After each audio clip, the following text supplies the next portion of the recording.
मित्रों नमस्कार, स्वागत है आपका अपने प्रिय कार्यक्रम के अंतर्गत। मैं आचार्य अनिल वत्स। मकर राशि, मार्च का महीना, सन 2022। मकर राशि, शनि इसके स्वामी हैं। पृथ्वी तत्व प्रधान राशि है ये। और शनि के अगर हम स्वरूप को देखें तो मकर और कुंभ, ये दोनों राशियां साथ साथ हैं।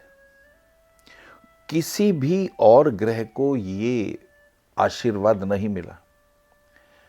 अगर मेष राशि होगी तो मंगल की दूसरी राशि खड़ष्टक योग बनाती है। अगर शुक्र की राशि होगी तो दूसरी राशि खड़ष्टक योग, छठे और आठवें का योग बनाती है। बुध और गुरु केंद्र के योग बनाते हैं। बुध की अगर एक राशि 3 मिथुन है तो दूसरी राशि उसके केंद्र में ही पड़ेगी। और गुरु की भी राशि अगर एक धनु है तो दूसरी राशि केंद्र में ही पड़ेगी। और सूर्य और चंद्रमा तो स्वग्रही, उनकी एक ही राशि होती है। परंतु शनि की राशियां मकर और कुंभ साथ साथ है। सिर्फ शनि को यह आशीर्वाद प्राप्त है। तो प्रॉपर्टी के क्षेत्र में विस्तारवादी दृष्टिकोण से अगर हम देखें, शासन के दृष्टिकोण से देखें, तो शनि अद्भुत है। मकर, शुक्र और शनि का कॉम्बिनेशन एक साथ, यानी शनि स्वग्रही और मंगल उच्च के, यह अद्भुत योग देखने को मिल रहा है। उधर गुरु, बुध और सूर्य ये कुंभ राशि में है।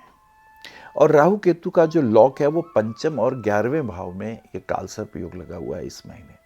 तो ग्रहों की गोचरीय चाल तो ये रही।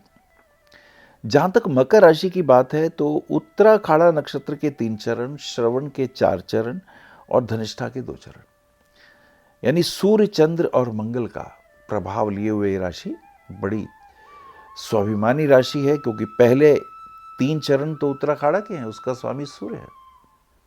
तो सूर्य जैसे तेजस्वी होते हैं, बुद्धिमान होते हैं, जीनियस होते हैं, शासन करते हैं, शासन तंत्र में, नौकरी में इनका विशेष झुकाव होता है। और श्रवण के 4 चरण और चंद्रमा इनके चैलेंज करता है 7वें भाव में। तो यद्यपि इन दोनों के स्वभाव विपरीत है, लेकिन चंद्रमा जो है वो भावनाओं का, हृदय का केंद्रीय भाव है।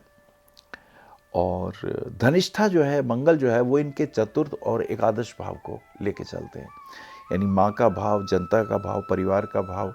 और एकादश भाव जो है वो राजा की धन का भी है और आपकी इनकम का भी है। ये अद्भुत कॉम्बिनेशन। शनि भूमि से संबंधी काम, लोहे से संबंधी काम, प्लास्टिक का काम है। और इसी के साथ साथ खाने पीने के उद्योग जो भूमि से पैदा होते हैं। और आईटी सेक्शन की अगर हम बात करें, या अगर आपकी कोई फैक्ट्री वगैरह है, जन साधारण की बात करते हैं, तो ये शनि सबको लीड करता है। आइए देखते हैं पहली, दूसरी, तीसरी तारीख की स्थितियां क्या बनने वाली हैं।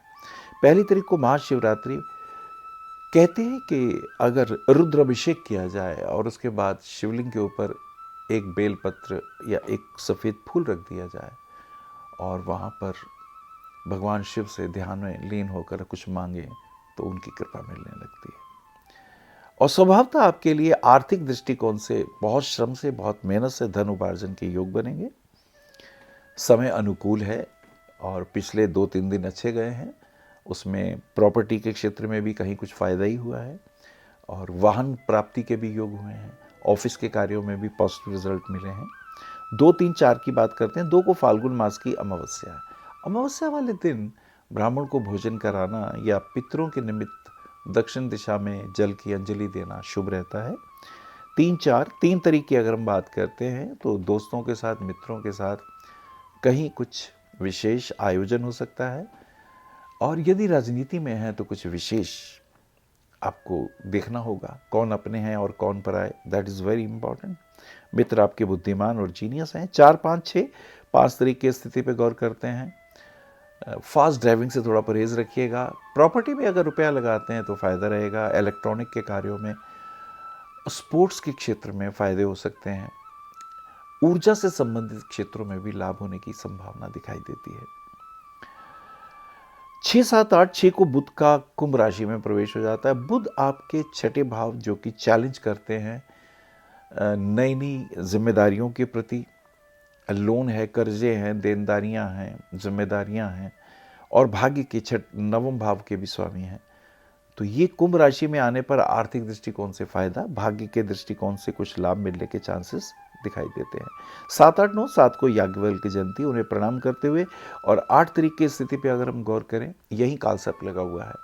बच्चों के पॉइंट ऑफ व्यू से और अपने मित्रों के पॉइंट ऑफ व्यू से कुछ लाभ, कुछ बिजनेस के पॉइंट ऑफ व्यू से अगर आप सोचते हैं, कुछ एक्सपोर्ट इंपोर्ट के कार्यों में, ज्वेलरी के कार्यों में, डिज़ाइनिंग के कार्यों में, फिल्म के कार्यों में, पेंटिंग की एग्जीबिशन के दृष्टिकोण से, न्यायालय में, एस्ट्रोलॉजी में, ध्यान में, योग में, अनुशासन में, यज्ञ अनुष्ठान में कुछ विशेष लाभ ही दिखाई देते हैं। कुछ नए संपर्क फायदेमंद होंगे। 9, 10, 11, 10 को होलाष्टक प्रारंभ हो जाता है। होली से पहले के 8 दिन शुभ कार्य जिसमें वर्जित होते हैं। स्किन इन्फेक्शन का ध्यान रखिएगा, पार्टनरशिप वगैरह से अलर्ट रहिएगा, और कहीं भी किसी के साथ कुछ लेन देन के कार्यों में अगर आप प्रॉफिट की बात सोचते हैं तो उसमें भी कुछ फ़ायदे मिलके बाद में नुकसान होने के योग दिखाई देते हैं।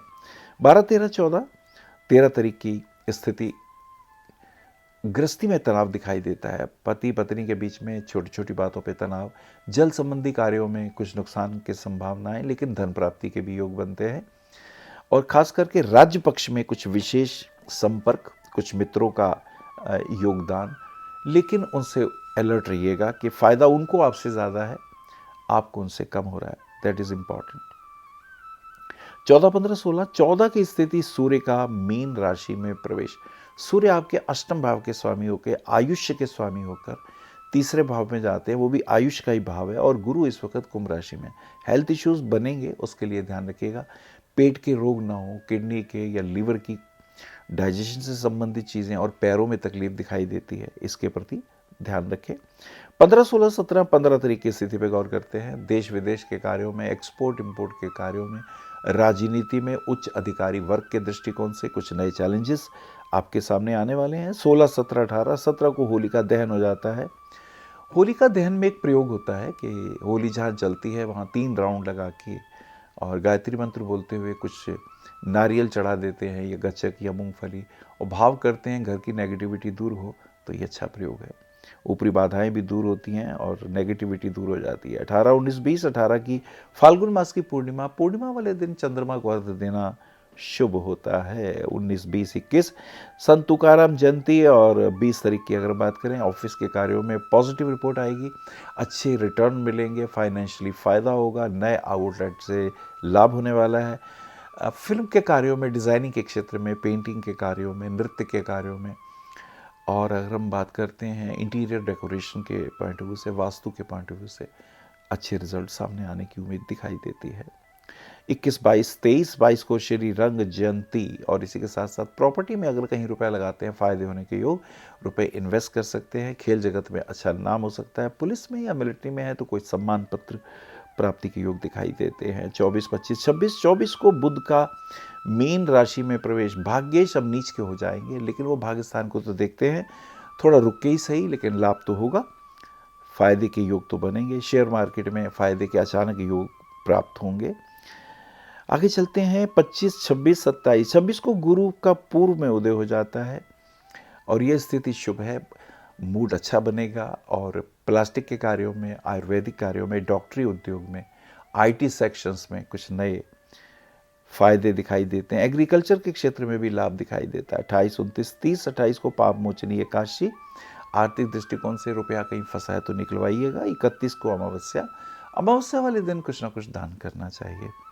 मकर राशि वाले जातकों को कहूँगा पन्ना रत्न पहने, उससे भाग्योदय होगा सबसे छोटी वाली उंगली में। ओपल रत्न पहनने से डेफिनेटली ऑफिस के कार्यों में, व्यापार में लाभ होने वाला है, मित्रों से भी फायदा होने वाला है। नीलम रत्न ना पहनिए, वो ज़्यादा उपयुक्त नहीं है। और इसी के साथ साथ गाय को पालक खिलाना बुधवार वाले दिन निश्चित रूप से फायदेमंद होने वाला है। नमस्कार। आप आचार्य श्री अनिल वत्स जी के आध्यात्मिक प्रवचन, ध्यान व ज्योतिष संबंधी मासिक राशि फल फेसबुक, यूट्यूब, www.astroanilvats.com पर भी देख सकते हैं। For appointment, भविष्य कथन, Monday to Saturday, 11 a.m. to 6 p.m. BE 279, Street number 6, Harinagar, New Delhi 110064. Phone number 98917 39999 98181 89993.